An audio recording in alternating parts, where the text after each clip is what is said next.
जो है ना व्यूवरशिप बहुत ज़्यादा है, तो वो किसी भी चीज़ को मतलब वो खुद ही मतलब हाइप क्रिएट कर देते हैं। ठीक है, वो उनका प्लेयर होगा, मतलब वो अच्छा प्लेयर है और वो नंबर 3 आया है, लेकिन उसमें इतना ज़्यादा इंडिया का भी कमाल नहीं है।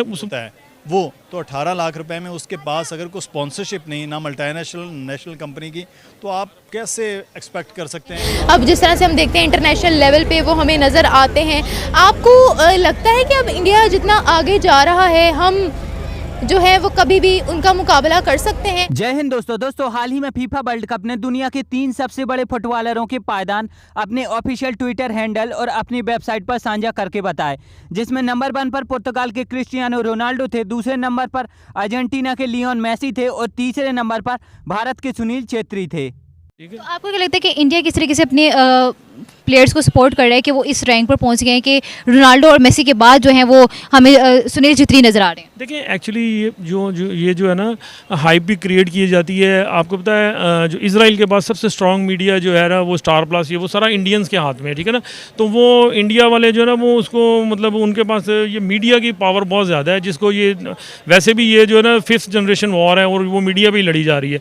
तो वो किसी भी चीज़ को आप देखेंगे वो इतना मशहूर करते हैं, इतना ज़्यादा उसका नाम लेते हैं, इतना लोगों को देखते हैं। जिसने अगर टीवी नहीं भी देखा हुआ था ना, उसने भी न्यूयॉर्क में वो जहाज़ लगते हुए देख लिए थे, इतनी बार दिखाए गए, ठीक है। वो जो 9/11 का वाक़या हुआ है वो भी सारा मीडिया की हाइप क्रिएट थी ना। इस तरह ये वो इंडिया में चूँकि मीडिया उनके हाथ में है और उनके पास जो है ना व्यूवरशिप बहुत ज़्यादा है, तो वो किसी भी चीज़ को मतलब वो खुद ही मतलब हाइप क्रिएट कर देते हैं। ठीक है, वो उनका प्लेयर होगा, मतलब वो अच्छा प्लेयर है और वो नंबर 3 आया है, लेकिन उसमें इतना ज़्यादा इंडिया का भी कमाल नहीं है, उस लड़के का अपना ही कमाल होना है। अब यह भारत के लिए एक बहुत ही बड़ा गर्व का समय है कि कोई भारतीय दुनिया के सबसे लोकप्रिय फ्रेंचाइज फीफा वर्ल्ड कप में भारत का नाम इतना ज़्यादा रोशन कर रहा है।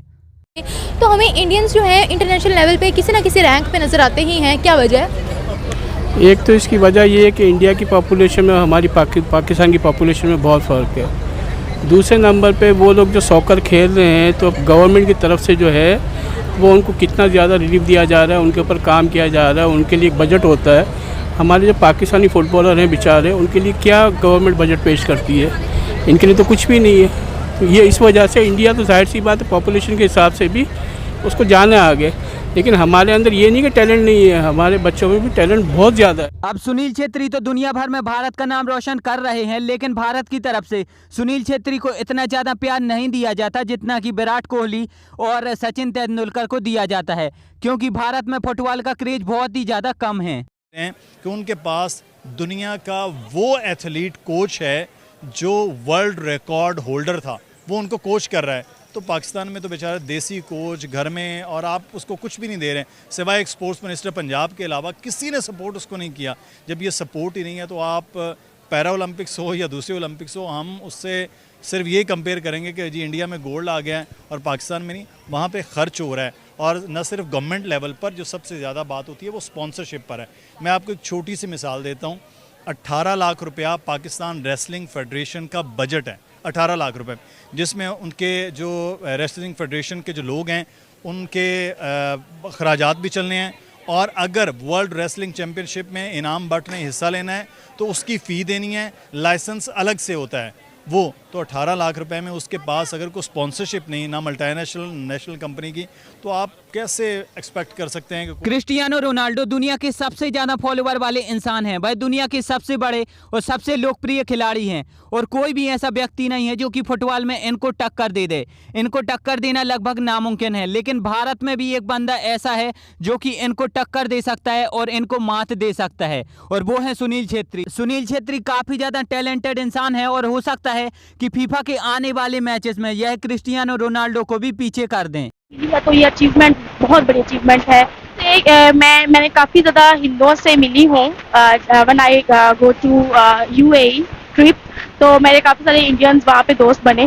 तो हम लोगों के एक प्रोपेगेंडा है इस तरह का कि हम लोगों को मिलने नहीं दिया जा रहा या जुड़ने नहीं दिया जा रहा, वरना हम लोग बहुत ज़्यादा ही फ्रेंडली हैं और हमारे इस तरह के डाउट्स जो क्लियर होने चाहिए।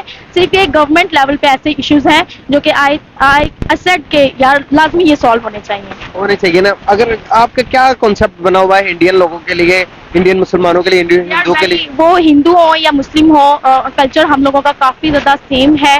ठीक है, हम लोगों का कुछ रिस्ट्रिक्शंस हैं बिकॉज ऑफ रिलीजन, लेकिन उससे हटकर बहुत फ्रेंडली और बहुत अच्छे दिल के लोग हैं और हम लोगों को खुले दिल से ऐसे लोगों का खैर मकदम करना चाहिए और फ्रेंडली रहना चाहिए मेरे हिसाब से। तो बहुत जबरदस्त। आप तो अब आप मुझे बताइए, आपको क्या लगता है कि क्या आने वाले समय में सुनील छेत्री को भी इतना ज़्यादा प्यार मिलेगा जितना कि आज दुनिया भर में क्रिस्टियानो रोनाल्डो को दिया जाता है? और साथ ही साथ ये भी बताइए, क्या आप सुनील छेत्री के फ़ैन हैं, उनका फुटबॉल देखना पसंद करते हैं या नहीं? नीचे कमेंट में बताएं। एंड यदि ये वीडियो अच्छी लगी है तो चैनल को सब्सक्राइब करके बेल आइकन जरूर दबाएं।